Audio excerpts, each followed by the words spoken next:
I never imagined my wedding night would end with my heart in pieces on the floor. This is not your room. Your chambers are next door. My heart belongs to another.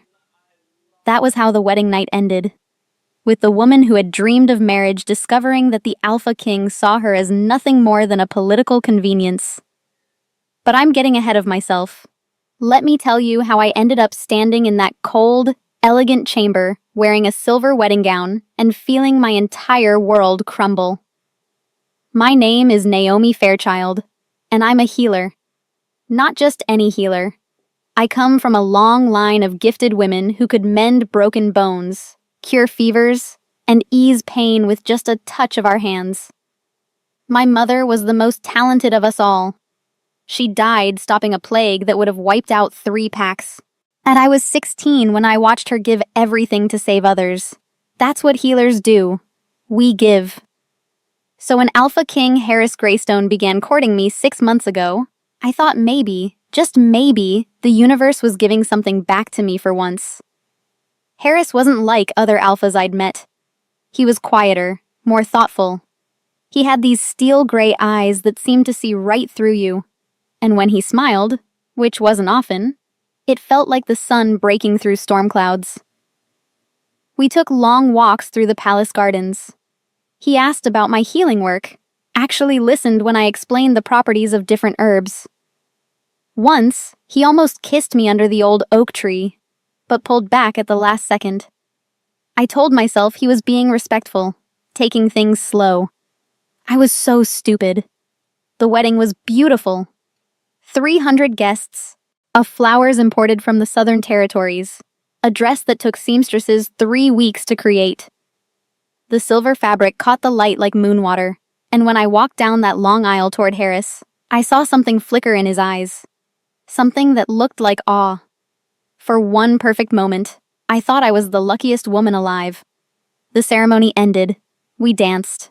We smiled for all the important people. And then, finally, we were alone in his chambers. That's when everything shattered. Harris closed the door behind us, and I turned to face him, my heart racing with anticipation and nerves. But he didn't move toward me. He stayed by the door, his jaw tight, his eyes looking anywhere but at me. "Naomi," he said, his voice formal and cold. "There's something you need to understand." The way he said it made my stomach drop, as I knew before he even continued that whatever came next would hurt. This marriage is political, nothing more. 4 words, that's all it took to destroy everything I'd believed. I couldn't speak, couldn't breathe.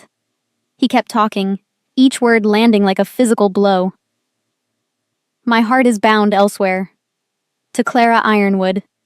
We share a blood oath from childhood. Clara, the daughter of Counselor Maddox Ironwood, one of the most powerful men in the kingdom. I'd seen her at court, beautiful, sharp-eyed, always watching Harris with possessive intensity. I'd noticed, of course I had, but I'd pushed it aside. Harris was courting me, not her, except he wasn't, not really. The council insisted on this union," Harris continued, still not meeting my eyes. "You're a healer of exceptional skill, and the kingdom needs that alliance. But don't expect anything beyond what's required for appearances." I stood there in my beautiful wedding dress, feeling like the biggest fool in the world. All those walks, those conversations, those almost kisses, none of it meant anything. I was just a political asset, a useful tool. Pride is a strange thing. It can hold you together when everything else is falling apart. I lifted my chin and met his gaze directly. "Then don't expect anything from me either. Not my tears, not my pleas, and certainly not my heart." For just a second, something flickered in his expression. Surprise, maybe. Or regret. But it vanished so quickly I might have imagined it. "Your chambers are prepared next door," he said. "The maid will show you." I turned and walked out. I didn't run, didn't cry, didn't give him the satisfaction of seeing me break. The maid led me to a room adjacent to his, close enough to maintain appearances, far enough to make the rejection clear. The moment the door closed behind me, I heard it. Laughter.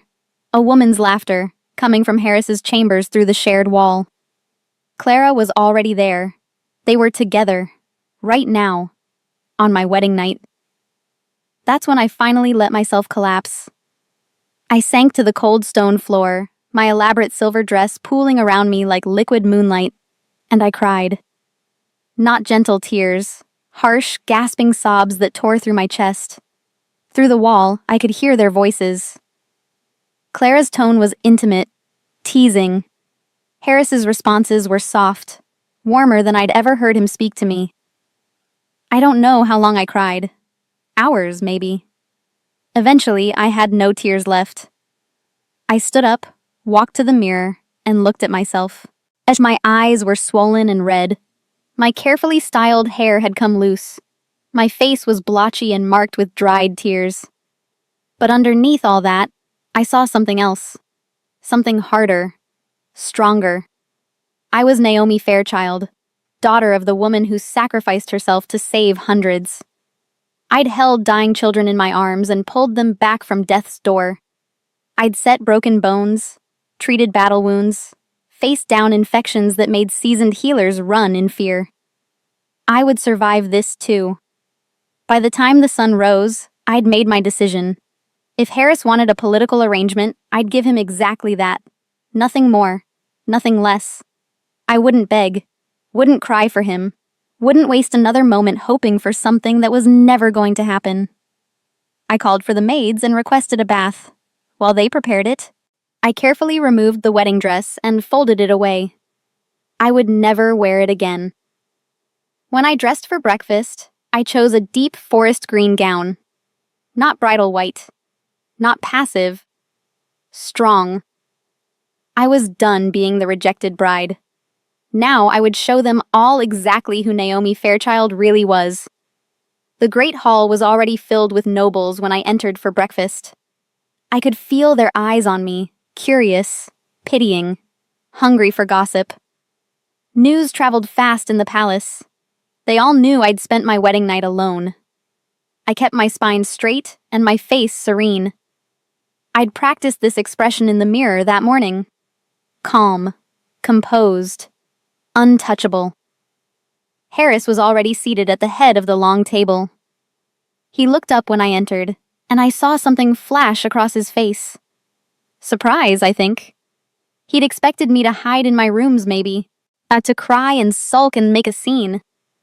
Instead, I walked to my designated seat with perfect posture, my footsteps measured and graceful. Every eye in the room followed me. "Your Majesty," I said, my voice clear and formal. Not Harris, not my husband, just the title. "Naomi," he replied, his brow furrowing slightly. "Did you sleep well?" I met his gaze directly. As well as could be expected, given the circumstances. Silence rippled across the table. Several nobles shifted uncomfortably. Clara, seated 3 places down from Harris, watched me with narrow eyes. I served myself from the platters in front of me. Eggs, fresh bread, fruit. My hands were perfectly steady. I ate with deliberate calm, as if this were any normal morning, as if my heart hadn't been ripped apart just hours ago. Harris tried again. "Naomi, about last night." "There's nothing to discuss, Your Majesty," I interrupted gently but firmly. "You made your position clear. I respect that." I saw confusion cross his face. Maybe even disappointment. What had he expected? Tears? Anger?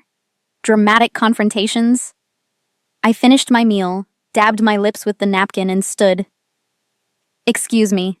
I have duties to attend to." I left without waiting for permission, without looking back.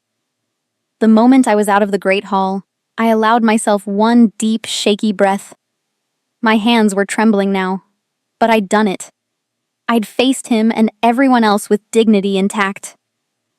I spent the rest of that first morning exploring the parts of the palace I'd never seen before. The healing wing was outdated and poorly supplied. The storage rooms were disorganized. The medicinal garden was overgrown, of valuable herbs choking under weeds. It was perfect.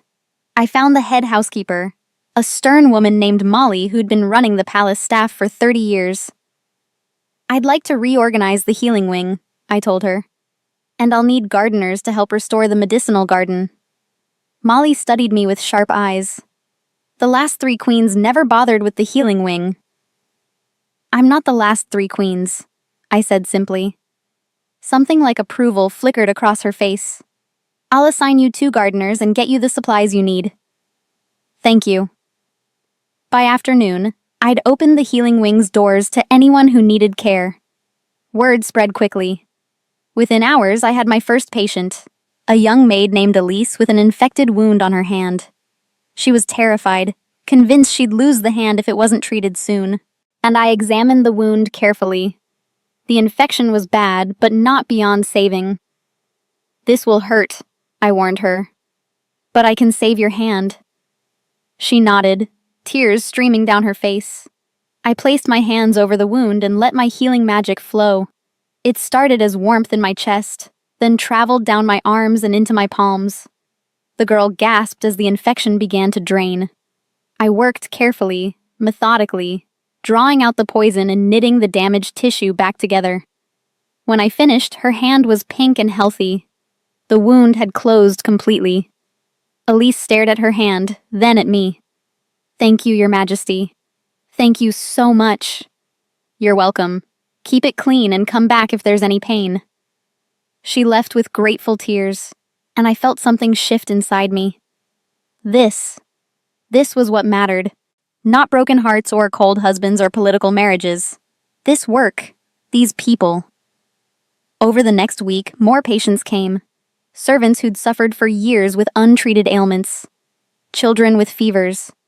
An elderly gardener with terrible arthritis in his hands. I treated them all, and with each person I healed, I felt stronger. The castle staff began to love me. I learned their names, asked about their families, treated them with respect. I was accessible in a way queens rarely were. I heard the whispers, the comparisons between me and Clara. The new queen actually cares about us.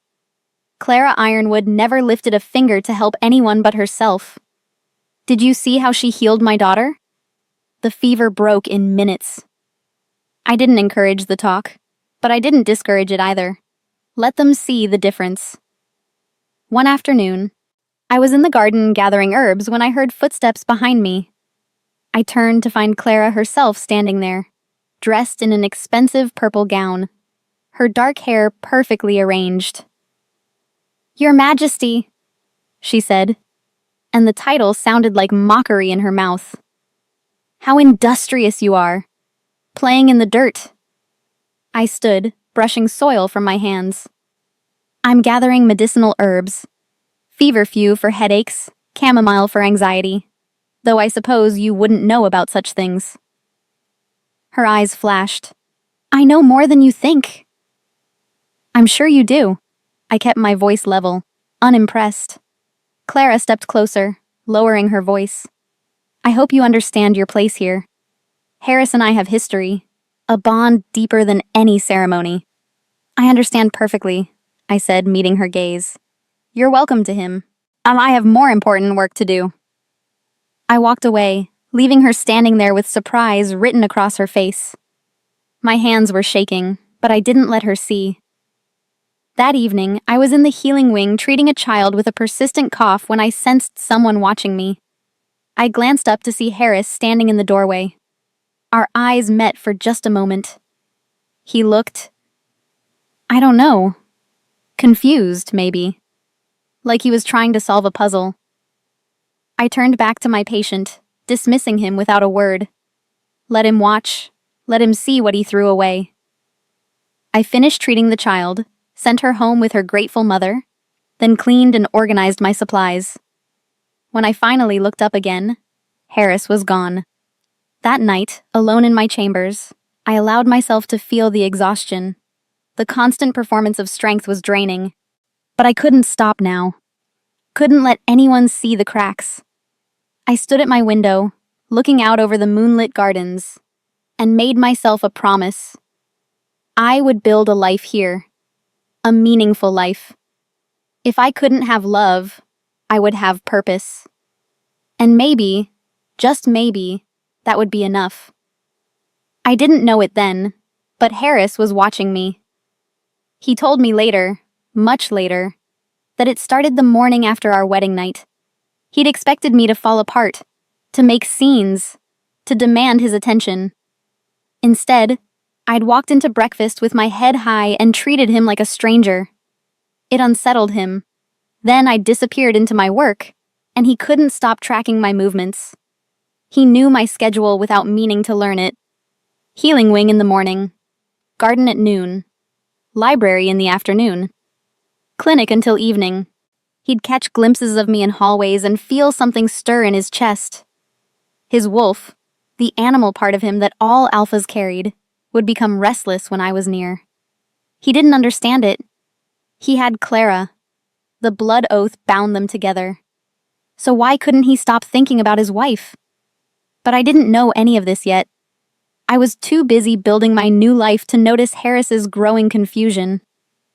3 weeks after the wedding, I was in the library researching a rare respiratory illness when I heard voices approaching. I recognized Harris's deep tone and ducked behind a shelf, not wanting another awkward encounter. "You've been distracted," a man's voice said. "Counselor Maddox Ironwood, Clara's father." "The council has noticed." "I'm handling my duties," Harris replied. "Are you?" Because you seem far more interested in watching your wife play healer than in actually governing." Silence. Then Harris spoke, his voice tight. "What I do with my time is my concern." "The blood oath binds you to my daughter," Maddox said. "Don't forget that. Clara should be queen in more than just name. Clara has no interest in the people. Naomi has opened a clinic, reorganized the healing wing, and earned genuine respect in 3 weeks. What has Clara done?" I held my breath, pressed against the bookshelf. "Clara will be queen," Maddox said coldly. "One way or another, the oath ensures it." Their footsteps faded. I stayed hidden for several minutes, my heart pounding. There was something in Maddox's tone, a threat. I pushed it aside and returned to my research. I had patients who needed me. That evening, and I was treating an elderly woman with severe joint pain when Harris appeared again. This time, he didn't just watch from the doorway. He entered. "May I observe?" he asked. I glanced up, surprised. "It's your palace, Your Majesty. You don't need my permission." "I'm asking anyway." I gestured for him to stay, then returned my attention to my patient. I placed my hands on the woman's swollen knees and let my magic flow. The warmth spread from my palms into her joints, reducing inflammation and easing pain. The woman sighed with relief. "Oh, that's wonderful. Thank you, Your Majesty." "Come back in 3 days," I told her. "We'll do another treatment." After she left, Harris was still there. "That was remarkable," he said quietly. "It's what I do." I didn't look at him, busy organizing my supplies. "I never realized how powerful your gift was." "You never asked." The words came out sharper than I intended. I saw him flinch slightly. "Naomi, is there something you need, Your Majesty? I have another patient waiting." He studied me for a long moment. "No, nothing." He left, and I let out a breath I didn't know I was holding. The next day, Molly found me in the garden. "The king has approved your request for additional medical supplies.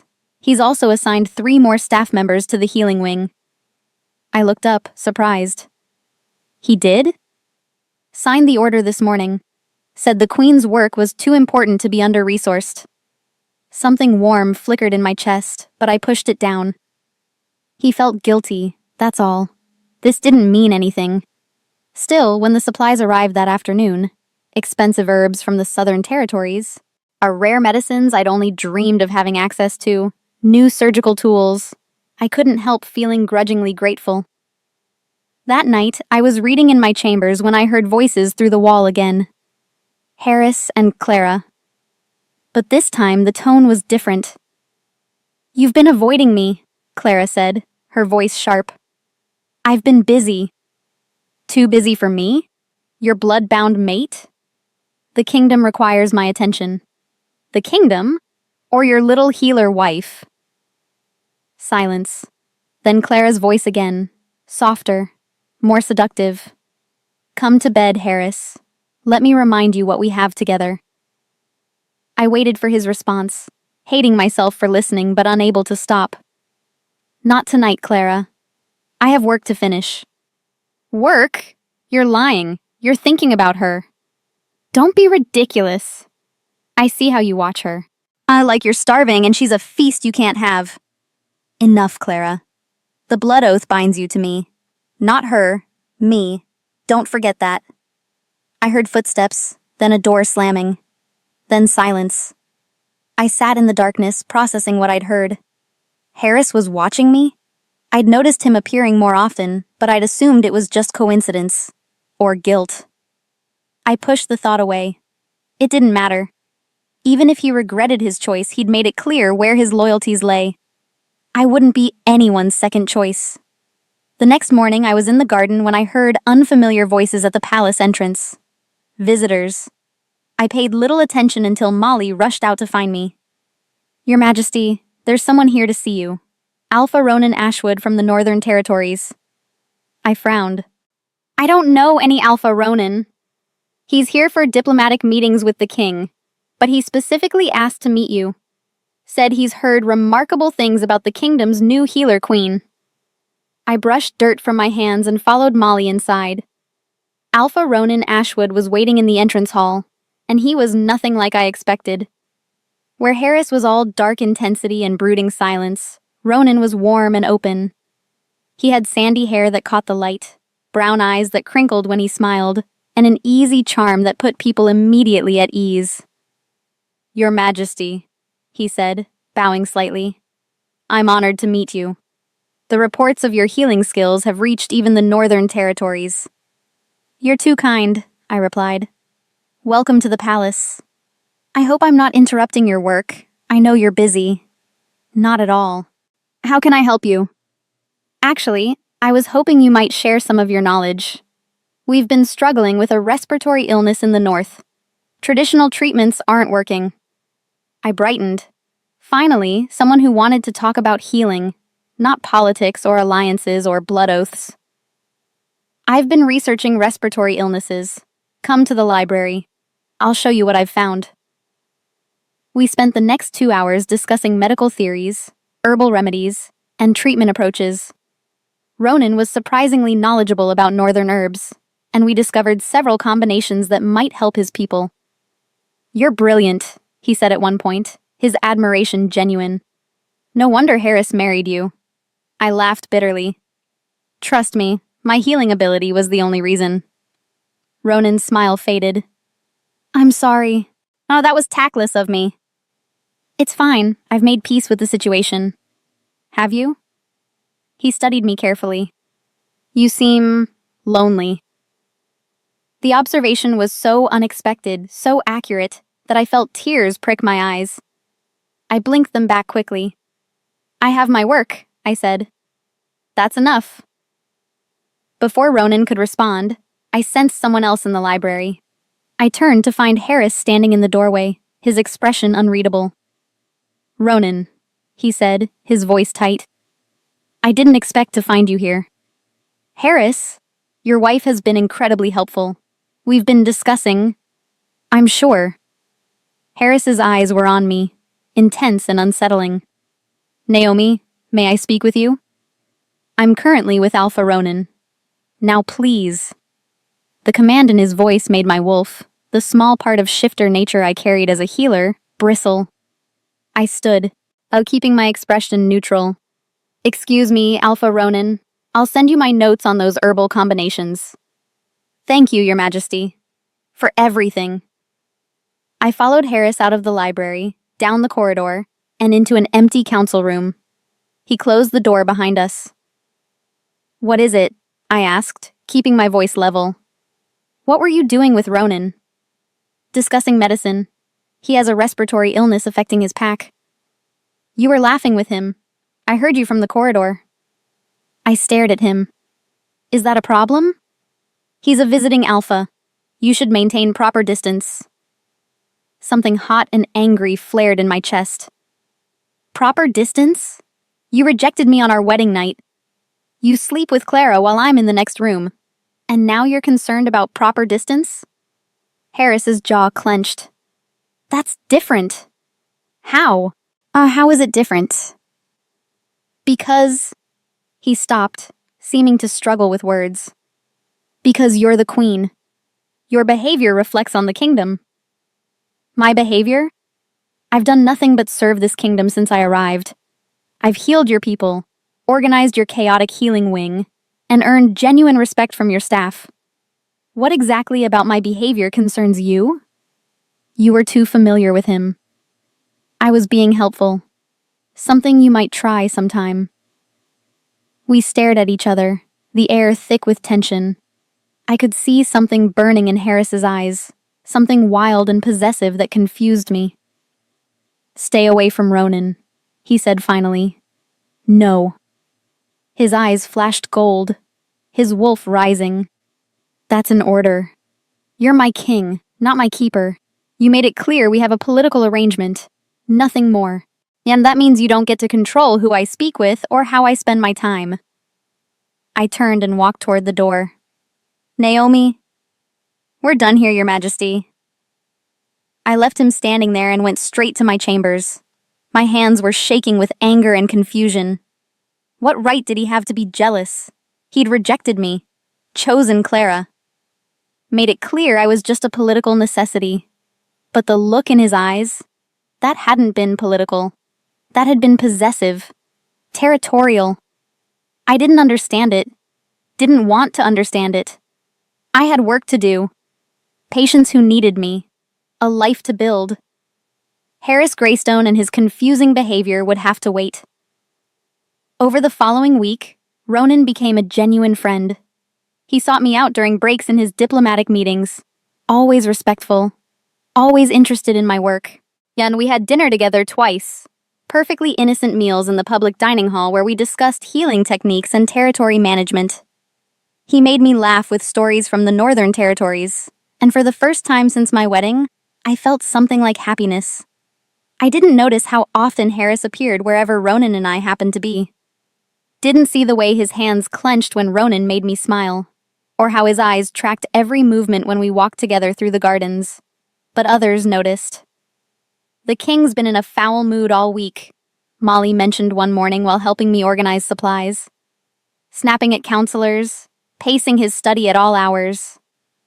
That's not my concern, I said, though something in my chest tightened. Isn't it? He watches you constantly, Your Majesty. Everyone's noticed. He feels guilty about the wedding night, nothing more. Molly gave me a look that said she didn't believe that for a second, but she didn't push. That evening, Ronan found me in the garden. The sun was setting, painting the sky in shades of gold and pink. I was sitting on a stone bench, taking a rare moment of rest after a long day in the clinic. May I join you? He asked. Of course. He sat beside me, close but not inappropriately so. We watched the sunset in comfortable silence. You know, Ronan said eventually, you deserve better than this. I looked at him. Then what? Then a political marriage to a man who doesn't see what's right in front of him. My throat tightened. It is what it is. It doesn't have to be. He turned to face me fully. Naomi, if things were different, if you weren't bound here, and I would court you properly, the way you deserve to be courted. I felt tears prick my eyes. That's kind of you to say. I mean it. He took my hand gently. You're remarkable, brilliant, and kind and strong. Any man would be lucky to have you. I smiled sadly, squeezing his hand. Thank you, Ronan. Truly. What I didn't know was that Harris stood in the shadows of the garden wall, watching, seeing Ronan take my hand, seeing the tender way Ronan looked at me, seeing my sad smile, Something inside Harris snapped. His wolf surged forward with violent force. His vision blurred, then sharpened. Gold flooded his eyes. His hands shifted partially, claws extending.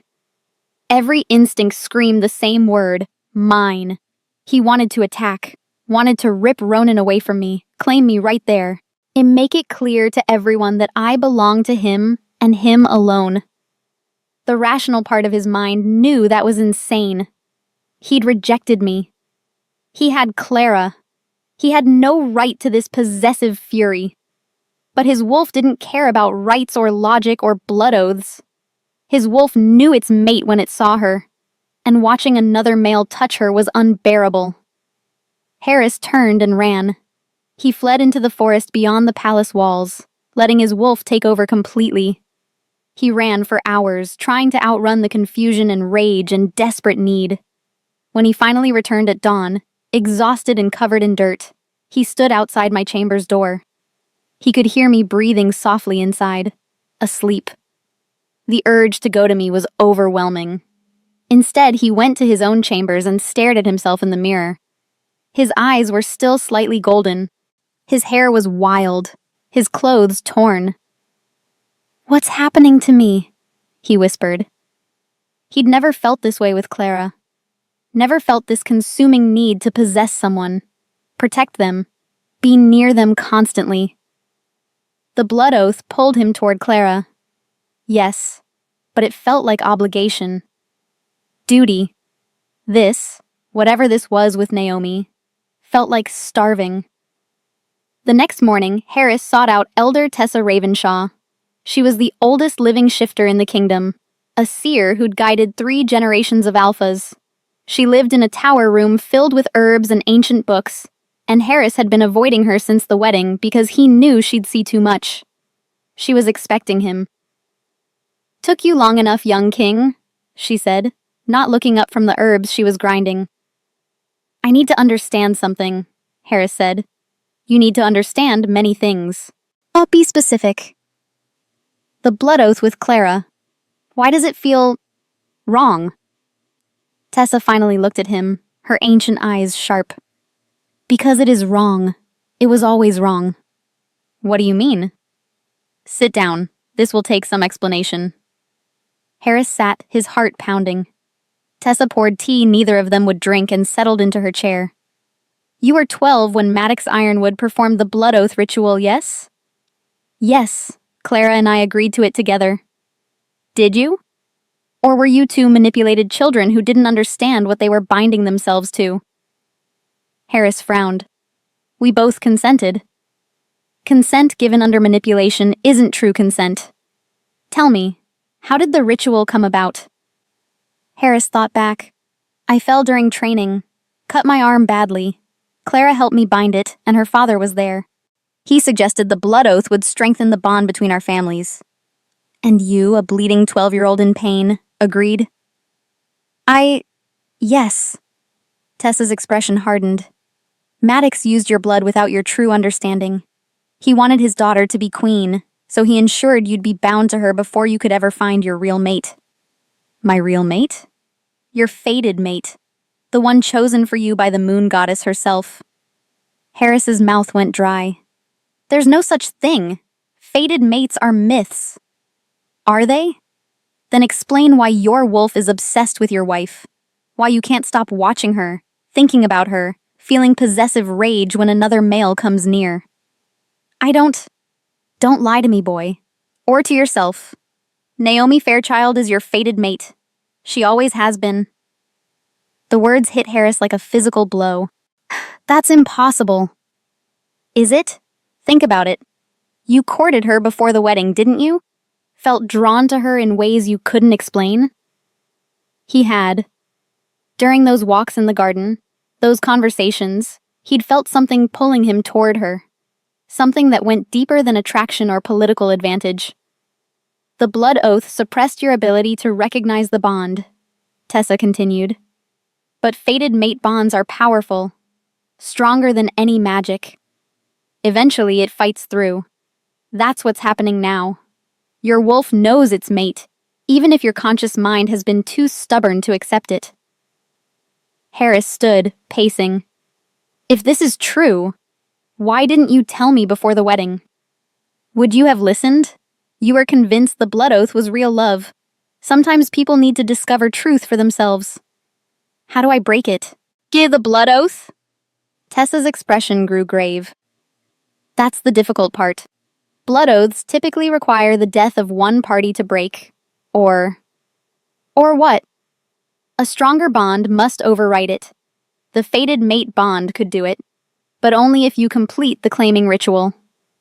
The claiming ritual requires mutual consent and consummation. Yes. Harris thought of Naomi's cold formality, the way she looked through him like he was a stranger. She hates me. Then you have work to do. Tessa stood, moving to her window. And you'd better hurry. Why? Because Clara knows she's losing you. And desperate people do desperate things. Harris felt ice slide down his spine. What do you mean? I mean that Clara Ironwood is not a woman who accepts defeat gracefully. She's had access to the healing wing as your guest. She knows poisons and medicines, and she sees Naomi as the obstacle between her and the throne. Clara wouldn't she? Her father orchestrated a blood oath using a child's blood. You think his daughter is above murder? Harris ran from the tower without another word. He had to find Naomi, had to protect her, had to warn her. But when he found her in the healing wing, she was laughing with Ronan again, her whole face bright with joy, and the words died in his throat. How could he tell her she was in danger when she'd never believe he actually cared? How could he claim her as his mate when he'd rejected her on their wedding night? He'd made such a mess of everything. And now Naomi might pay the price. Clara had been planning this for days. She'd watched Harris's obsession with Naomi grow, watched the blood oath weaken. He felt the bond she'd taken for granted slipping away. She wasn't going to lose. Not to some common healer with dirt under her fingernails and a bleeding heart for sick peasants. If she couldn't have Harris, no one would. The Shadowbane poison was perfect. Slow acting, mimicking the symptoms of natural illness. By the time anyone realized what was happening, it would be too late. And Clara had the perfect cover.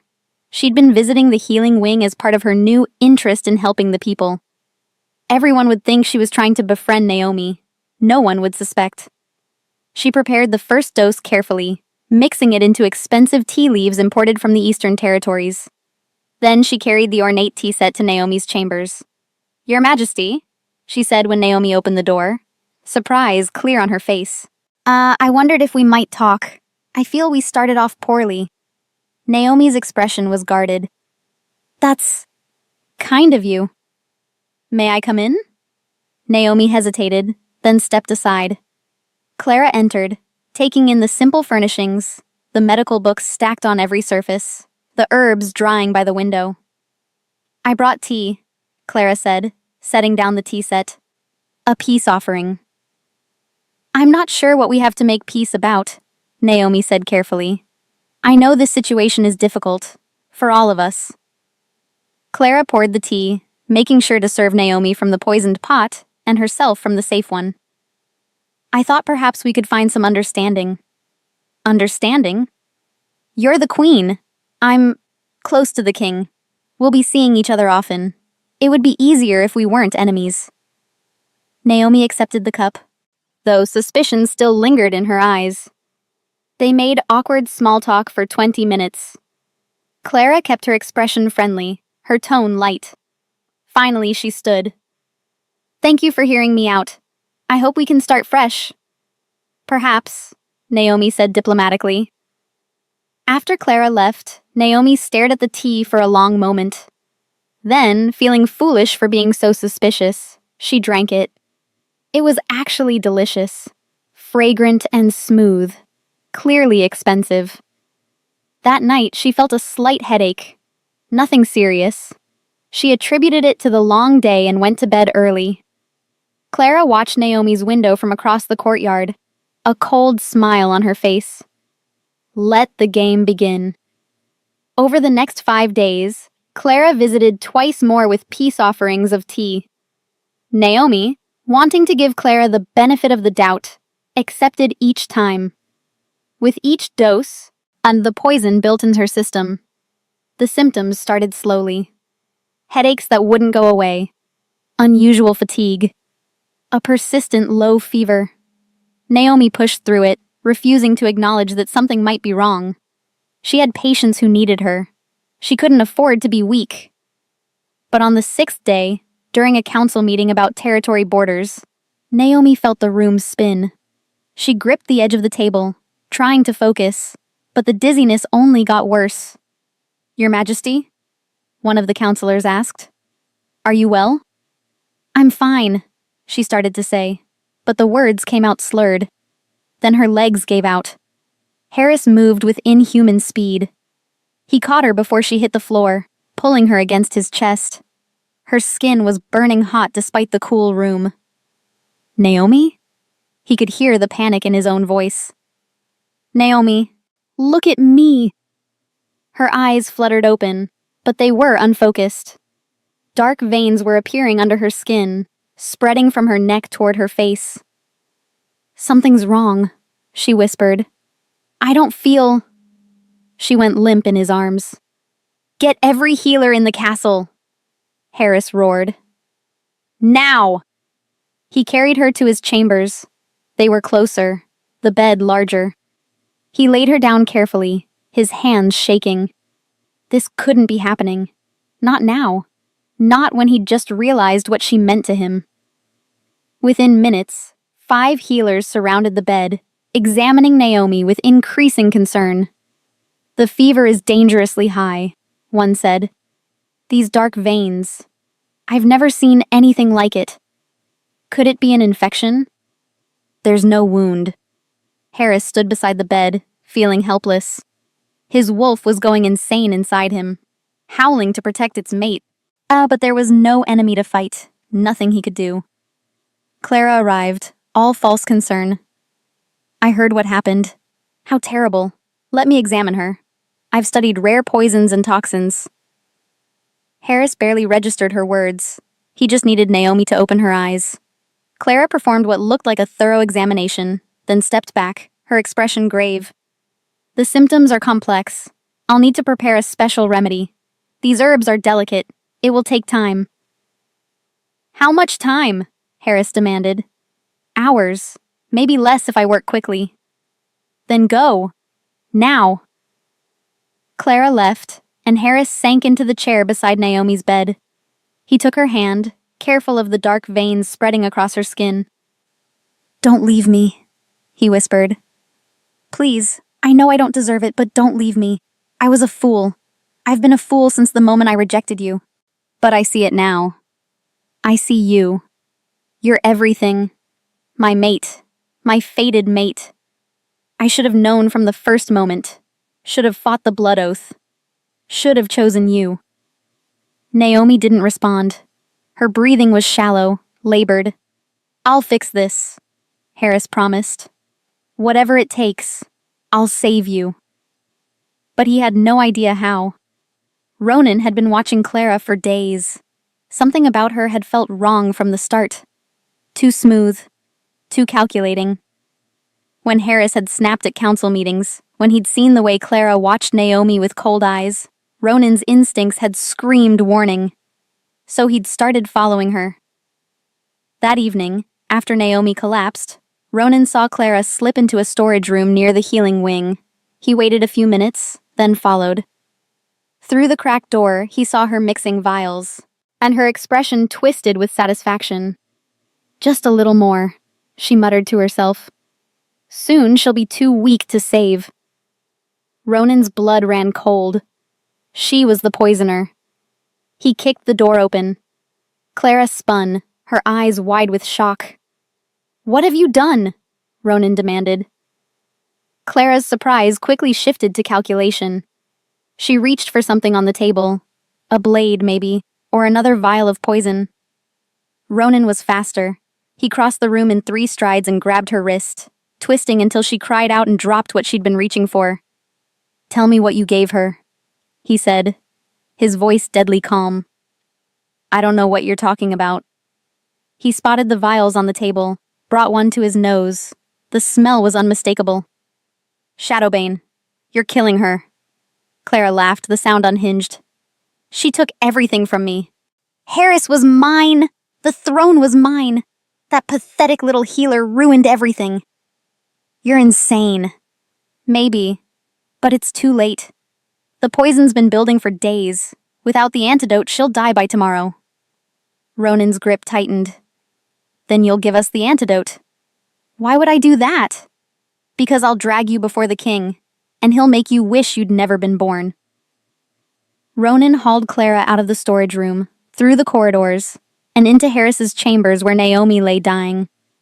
Harris was still beside the bed, holding her hand, his face drawn with fear. Harris, Ronan said. We have a problem. Harris looked up, saw Clara struggling in Ronan's grip, and his eyes flashed gold. She's the poisoner, Ronan said. I caught her in the act. Shadowbane poison.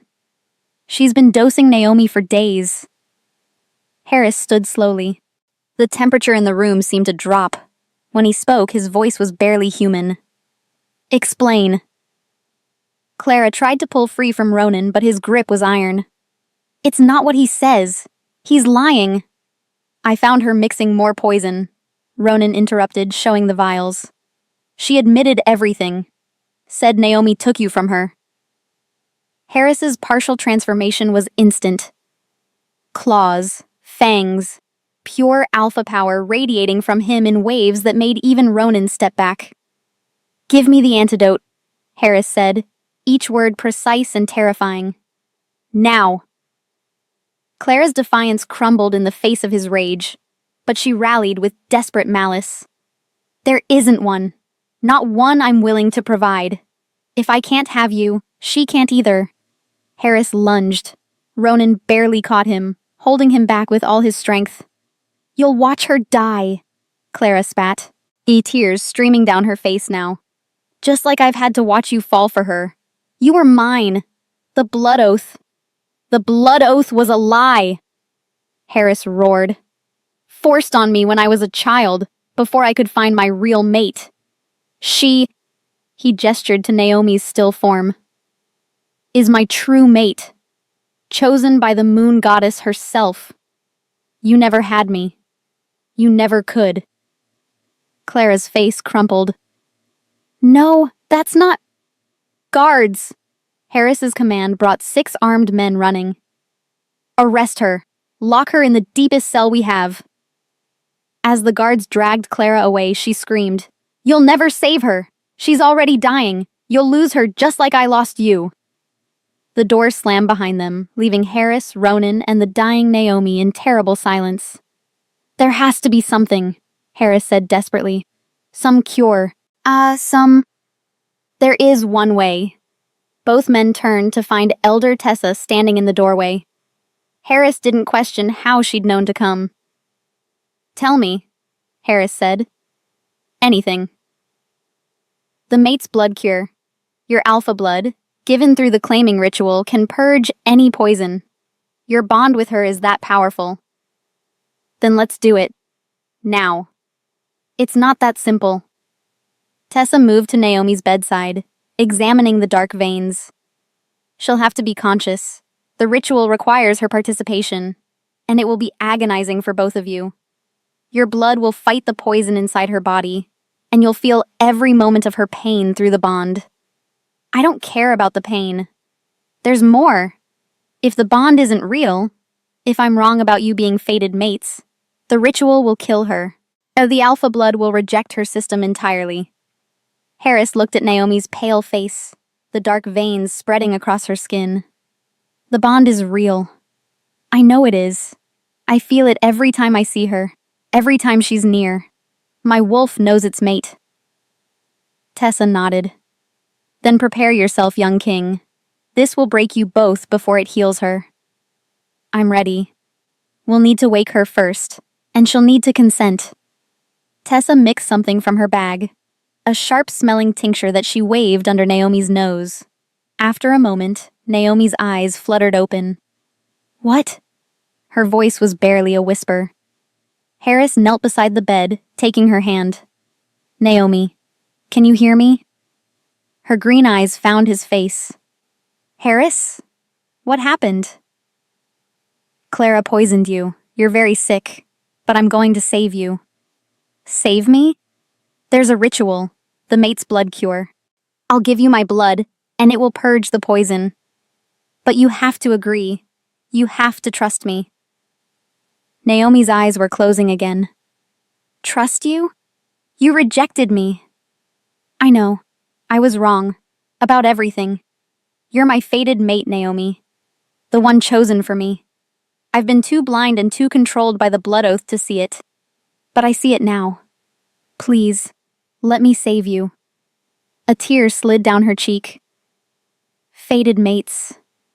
That's a myth. It's not. I swear to you, it's real. We're real. Let me prove it. Let me save you.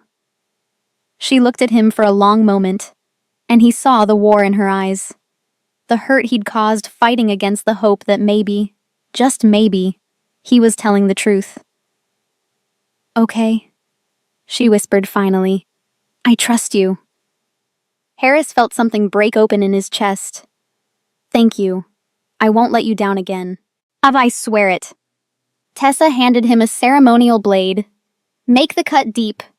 The blood needs to flow freely. Harris didn't hesitate. He drew the blade across his palm, feeling it bite deep. Blood welled up immediately, dark red and potent with alpha magic. Now, Tessa said. Hold her close. She needs to drink while you channel your power into her. Harris lifted Naomi carefully, supporting her against his chest. She was so light, so fragile. He pressed his bleeding palm to her lips. Drink, my love, he said softly. At first, she was too weak. Then his wolf surged forward, and he couldn't help the alpha command that rolled through his words. Drink. The command compelled her. Her lips parted, and she began to drink his blood. The reaction was immediate and violent. Naomi's back arched. A scream ripped from her throat, raw and agonized. The dark veins pulsed, writhing beneath her skin like living shadows fighting against the alpha blood. Harris felt it all. Every ounce of her pain crashed into him through the emerging bond. It was like being torn apart from the inside. But he held her tighter, pouring more power into her, refusing to let go. Fight it, he begged. Fight the poison, Naomi. Come back to me. Inside Naomi's body, a war was raging. The poison wanted to drag her down into darkness, but Harris's blood, his power, his essence, burned through her like golden fire. It hurt. It hurt worse than anything she'd ever experienced. She wanted to give up, to let the darkness take her. But then she heard Harris's voice, raw with emotion. You're mine. You've always been mine, and I will not lose you. Something deep inside her responded. A warmth that had nothing to do with fever or poison. A connection that felt older than time itself. Mine, she thought. Yours. The bond snapped into place with the force of a lightning strike. Golden light flooded the room. Candles flared impossibly bright. Wind whipped through the closed space, making ancient scrolls dance. The dark veins began to recede. Naomi's screams faded to whimpers. Her eyes, which had gone completely white with pain, slowly returned to their normal green. Harris felt the shift, felt the poison losing its grip, felt Naomi's essence reaching back toward his through the bond.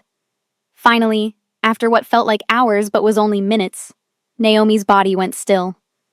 For one terrible moment, Harris thought they'd failed, that he'd lost her. No, he whispered desperately. Naomi, please. Then her eyes opened. Clear, focused, alive. Harris? He laughed through tears. He didn't know he was crying. I'm here. You're here. You came back. The bond pulsed between them, warm and golden and absolutely unbreakable. They both felt it. A connection that went soul deep. "What is this?" Naomi whispered, touching her chest where she could feel the warmth radiating. "Our bond," Harris said. "The fated mate bond. It's real, Naomi. You're my mate, my true mate, marked by the moon goddess herself." Tears streamed down her face. "But the blood oath, Clara, the blood oath is broken. The moment our bond completed, it shattered. Clara and her father used manipulation and dark magic, but it was never real. You are. This is real." "I felt it," Naomi said softly. "During our courtship, I thought I was imagining the pull between us." "You weren't. My wolf knew even when I was too blind to see it." "I'm so sorry, Naomi. For the wedding night, for pushing you away, for being too stubborn to recognize what was right in front of me." She reached up and touched his face, feeling the bond hum at the contact. "You're here now. That's what matters." Harris caught her hand and pressed a kiss to her palm. "I love you. Not because of fate or bonds or magic.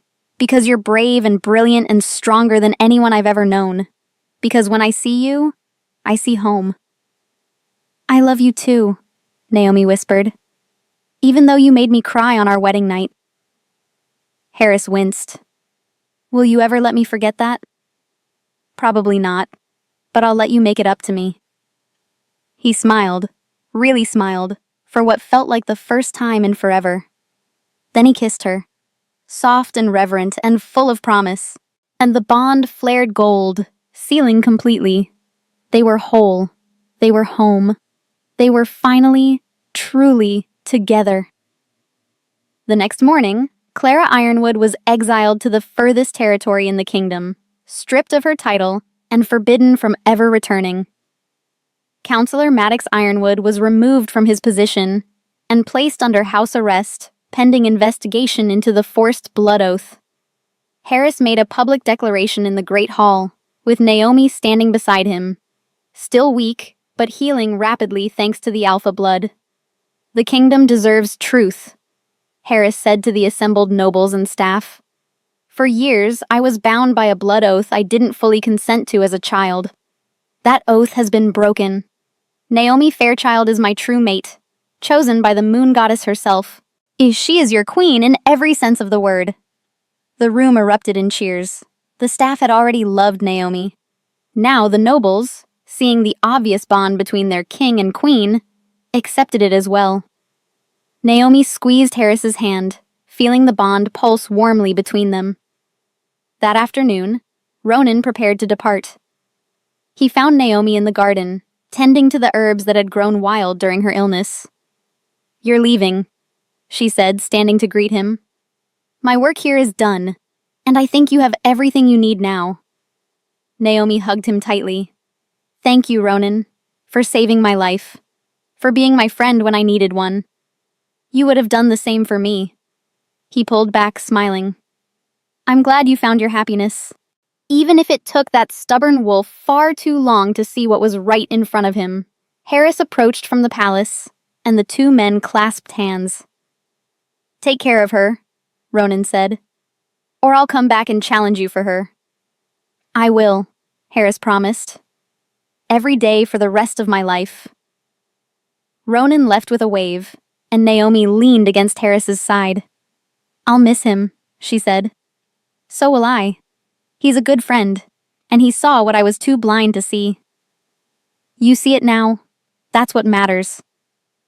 Over the following weeks, Naomi's clinic thrived with Harris's full support. They worked together. He handled the political aspects of healthcare policy while she managed the actual healing. It was a true partnership, built on mutual respect and love. One evening, they sat together in the garden where Ronan had once held her hand. And now it was Harris beside her, their fingers intertwined, the bond humming contentedly between them. "Did you ever imagine it would turn out like this?" Naomi asked. "No," Harris admitted. "But I'm grateful every day that it did. I was walking through life blind, bound by magic I didn't understand, too stubborn to question what I thought I knew. You broke through all of that. You saved me just as much as I saved you. We saved each other, Naomi corrected. Harris pulled her close. I love you, Naomi Fairchild Greystone. Not because the moon goddess chose you for me, though I'm grateful she did, but because you're kind and brave and brilliant. Because you see people, really see them, and you use your gifts to help them. Because when I see you smile, my whole world lights up. Naomi felt tears of happiness slip down her cheeks. I love you too, even though you're terrible at expressing emotions and you brood too much. He laughed. I'm working on that. I know, and I'll be here, every step of the way. They kissed as the sun set, painting the sky in shades of gold and pink. The bond between them glowed warm and certain, a promise that had been written in the stars long before either of them was born. They'd found their way to each other through pain and rejection and poison and blood. But they'd made it. And now, together, they would build something beautiful. Forever. 6 months later, Naomi stood in the healing wing, examining a child with a broken arm. The boy had fallen from a tree, and while the break was bad, it was nothing she couldn't handle. This is going to feel warm, she warned him. Ma, but it won't hurt. She placed her hands over the break and let her magic flow. The boy's eyes widened as he felt the bone knitting back together, the pain fading. That's amazing, he breathed. You're all set, but no more climbing trees for at least 2 weeks, understand? Yes, Your Majesty, thank you. As the boy's mother led him away with grateful tears, Naomi felt Harris approach before she saw him. The bond always alerted her when he was near. Another successful healing? He asked, wrapping his arms around her from behind. Just a broken bone. Nothing dramatic. Everything you do is dramatic to those you help. She turned in his arms to face him. What are you doing here? Don't you have a council meeting? It can wait. But I wanted to see my mate. Your mate is covered in healing salve and hasn't brushed her hair in hours. My mate is perfect. Naomi laughed and kissed him. Even after 6 months, the bond still sent warmth through her every time they touched. There's something I need to tell you, she said softly. What is it? She took his hand and placed it on her stomach. I'm pregnant, about 6 weeks along. Harris froze. Then his face transformed with joy so pure it took her breath away. We're having a baby? We're having a baby. He kissed her desperately, then pulled back. Are you okay? Is everything all right? Should you be working?